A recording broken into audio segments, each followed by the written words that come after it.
People that work in this profession, people that stay in this profession are called to it. That's part of the reason I went into nursing, is I want to help people.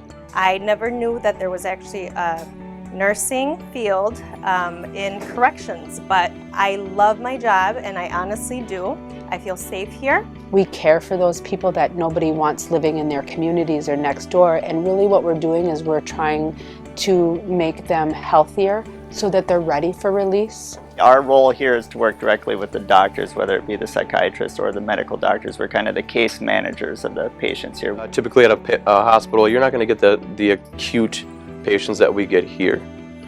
You can truly see a change in a lot of these guys from start to finish. This can be a stressful job, but it can also be fun. So it's just important to work with a great group of people that you get along with, and we definitely have that here. Wisconsin Resource Center does offer tuition reimbursement. They offer trainings for personal enrichment and things like that. I think ultimately it's a good opportunity for a lot of people who just don't know that we exist.